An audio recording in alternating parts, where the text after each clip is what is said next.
కొంతమంది చూడండి DJ sound అంటారు. ఆడియో ఇంజనీర్ లేకపోతే టెక్నికల్ ప్రొఫెషనల్స్ మధ్య ఏదైనా ఒక కంపెనీకి సౌండ్ అంటే డీజే సౌండ్ అంటే డీజే సౌండ్ ఏంటి డీజే సౌండ్? ఎందుకంటే sound language there is nothing called DJ sound. నువ్వు డీజే సౌండ్ అంటే ఆంధ్రాలో పల్లెటూరులో ఊరు బయట సబ్బులు పెట్టి టాపులు పెట్టి ట్విట్టర్లో పెట్టి డిచ్చుకుని కొట్టేది నీకు డీజే సౌండ్ అనమాట. లేకపోతే ఆటోలో పెట్టుకుని సబ్బులు పెట్టుకుంటే డీజే సౌండ్ అని నీ understanding. But technical language absolutely wrong. So we ask for 3-way system, 2-way system.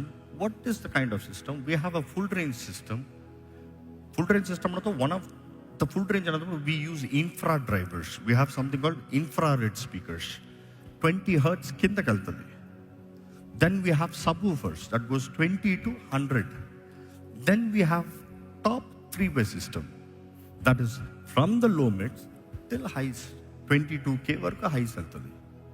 So there is a definition of the frequency spectrum that we deliver a full range clear system that will have a clear audio.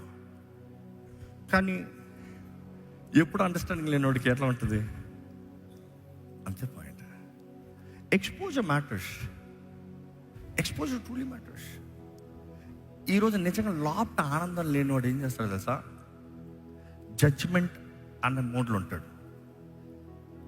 అందుకని ఎప్పుడు విమర్శలు మారిపోతారు. అందుకని పరిశీలి చూడండి, యేసు ప్రభు ఒక అద్భుతం, విశ్రాంతి దినం ఎందుకు స్వస్థపరచు. దేవుడు చేసిన కార్యాన్ని బట్టి సంతోషపడరు, కానీ ఇది ఎందుకు ఇట్లా జరిగింది. యేసు ప్రభు చూడండి, శిష్యులకి ఆకలేసిందంటే తిన్నారంట. విశ్రాంతి దినం ఎట్లా తీయచేది, ఎట్లా తినచ్చు. There always judgment. అందుకని యేసు ప్రభు హైలైట్ చేసి చూపించింది ఏంటంటే, నీ హృదయం మ్యాటర్. నీ హృదయం సరిగా ఉందా చూడు. ఇంకా చెప్తూ వచ్చాను, what is fear of the lord in the church. దేవుని భయం ఆలయంలో మాత్రం కాదు, ఒక క్రైస్తవుడికి 365 days 360 degree ఎప్పుడు ఉండాల్సింది. అగ్రీ చేసేవారు హల్లెలూయా చెప్తారు నాతో.